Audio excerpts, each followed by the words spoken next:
कर्नाटक के लोगों ने एक बार फिर उस परंपरा का निर्वाह किया है जिसके तहत वो बीजेपी और कांग्रेस को बारी बारी से सत्ता सौंपते हैं, जिसका नतीजा सबके सामने है। कांग्रेस को कर्नाटक में स्पष्ट बहुमत मिला है। 224 सीटों पर आए रुझानों में शुरुआत से ही कांग्रेस ने बढ़त बनाए रखी। दोपहर तक तस्वीर साफ हो चुकी थी। कांग्रेस ने बहुमत के आंकड़े 113 को पार कर लिया, जिसके बाद वे सभी आशंकाएं पीछे छूट गईं, जिसमें त्रिशंकु विधानसभा के कयास लगाए जा रहे थे। स्पष्ट बहुमत के रुझानों की ओर बढ़ती कांग्रेस के कार्यकर्ता जीत का जश्न मनाने पार्टी मुख्यालय पर बेंगलुरु से दिल्ली तक जमा होने लगे। मैसूरू में सिद्धारमैया तो कर्नाटक कांग्रेस प्रदेश अध्यक्ष डीके शिवकुमार बेंगलुरु में अपनी पार्टी के कार्यकर्ताओं का उत्साह बढ़ाते नजर आए। उन्होंने इसे पार्टी की सामूहिक जीत बताई और कहा कि वे मिलकर काम करेंगे। I credit my party cadres and all my leaders. They have worked hard. People have exposed faith in us. The leaders have supported us. It is a collective leadership, and we have jointly worked. I have said in the beginning, joining together is the beginning.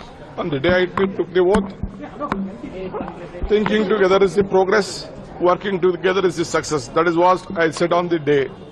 Bhajpa के खाते में उस वक्त 104 seat आई थी, जबकि मुख्यमंत्री बसवराज बोम्मई अपने निर्वाचन क्षेत्र शिग्गांव में रुझानों पर करीब से नजर बनाए रहे। बसवराज ने अपने निर्वाचन क्षेत्र में चौथी बार जीत हासिल की है। हालांकि पार्टी के पक्ष में 70 से भी कम सीटों के रुझान आने पर बोम्मई ने जनादेश स्वीकार किया। उन्होंने कहा कि नतीजों का विस्तार से विश्लेषण कर कमियों पर काम किया जाएगा और उम्मीद जताई कि आगामी लोकसभा चुनाव में पार्टी दमदार तरीके से वापसी करेगी। Congress has able to make the mark and we'll do the detailed analysis once all the results come, because there all trends are there now. Once the results come, we will do the detailed analysis, and as a political party and as a national political party, we'll not only analyze and we'll see that what are the gaps and what are the deficiencies were there at different levels.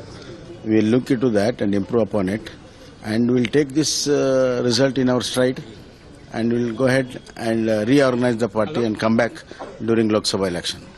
Karnataka में कांग्रेस की जीत के बाद अब चर्चा इस बात पर होने लगी है कि राज्य का मुख्यमंत्री कौन होगा, डीके शिवकुमार या सिद्धारमैया।